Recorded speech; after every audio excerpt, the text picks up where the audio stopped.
What's up, you guys? So I'm here with a new video today, and I'm here to bring you guys the first video in what will be a several video series leading up to the North American World Championship qualifier, aka Nationals. And I'm going to start today's video pretty simple. It's going to be basically a very small discussion and a question video for all you players out there that are going to the North American World Championship qualifier. And those of you who aren't going for whatever reason, but if you had the chance to go, my question to you is, what deck would you play and why? Um, I have here just kind of representing each of like what the main decks, what decks most people think will have the most success at that event, what the best, quote unquote, I guess the best decks are, and the best options you will have for success at those events. So we'll just talk about it very quickly. So of course there's Cosmo. Don't even have to really discuss that. We know Cosmo. It's ridiculous. It'll kill you out of nowhere. Dark Destroyer. I mean, of course I got to represent it with Dark Destroyer. Dark Destroyer, Cosmojo. I mean, the entire deck is just insane. There are so many versions you can play. There's the Fire King Island. There's the Card of Demise. There's the standard Cosmo, Combo Cosmo. Uh, what is it? Dark Planet Cosmo. There's a lot of options for the deck. The deck is just very good at what it does.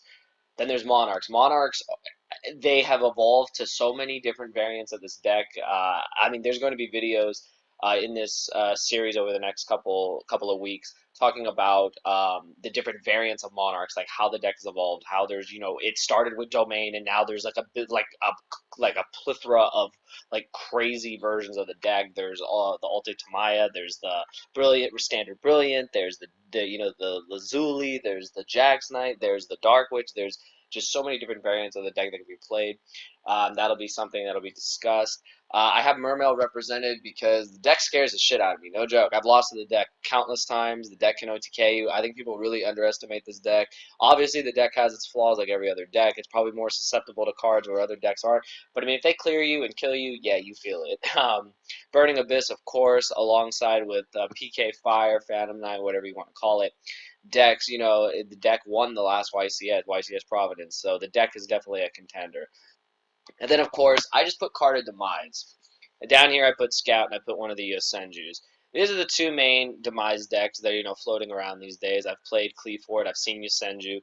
But Demise has become just something ridiculous in the game where it's being put into a lot of decks. There are a lot of variants of a Card of Demise deck you can play, Cosmo being one of them. The fact that such a powerful deck can utilize Card of Demise just amazingly. The fact that, oh no, I draw more monsters. Oh, I drop them into the grave at end phase. During your turn, I'm just gonna flip call and kill you. I'm just gonna blow up your board and then kill you next turn. It's just pretty ridiculous. Um, so yeah, I just put Card of Demise to represent every Demise deck that'll be out there. So yeah, that is my question to you. What deck would you take if the North American World Championship qualifier was tomorrow? What deck would you take and why? What do you feel its strong points are? What do you think its weaknesses are? And how would you build the deck and or side deck to fix the problems that the deck may have, whether it's consistency, whether it's the ability to get over big monsters, whether it's the ability to establish a board, whether it's the ability, I mean, everyone's going to call the joke about Monarchs breaking, but Monarchs have had a hell of a lot of success. So, every deck is going to break at one point or another, but they can just play out. The engine's very strong. So that is my question to you guys. A preview of what the videos will be.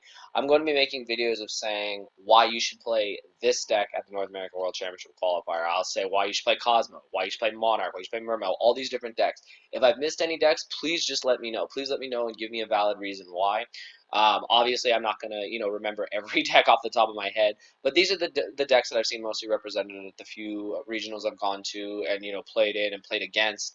And I played against pretty much all of these decks, so I know that these are the decks that are going to be seen at Nationals. And also, think about when answering the question, one of the biggest things is you want this deck to be able to last all the rounds of Swiss and all the rest of the rounds of day 2 leading up to the end.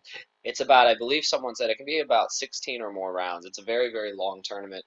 You're looking for a deck that can, be consistent and stabilize you throughout the entire event from the start to the end. So I think that's just a very huge factor in the deck. And people would ask me what would I play. I know that's going to come up. Right now, just for the fact that I have not played enough, in my opinion, have not tested enough, I still don't even know if I'm going to Nationals. It's still up in the air with work, but I'm going to try to do it. I would probably be leaning towards a Demise deck because To me, it's more of a stun factor, and going against the meta, you know what cards beat the meta. That's just my personal 2 cents because of the type of player I am, and due to not really testing any of these other decks outside of Monarch. But Monarch is a completely different. I got a love-hate relationship with the deck, and I'll explain that when I make the video on that. But anyways, let me know in the comments below what deck you would take to the North American World Championship qualifier. If it was tomorrow, what deck would you take and why? Again, if I missed any decks, please list them below, and I hope you guys will enjoy the rest of these videos. They'll be coming every couple days, and I hope that you guys will, give feedback and just really give your opinions on what you feel the best deck is to take to that event. So I hope you guys enjoyed this. Give it a thumbs up, and thank you for watching.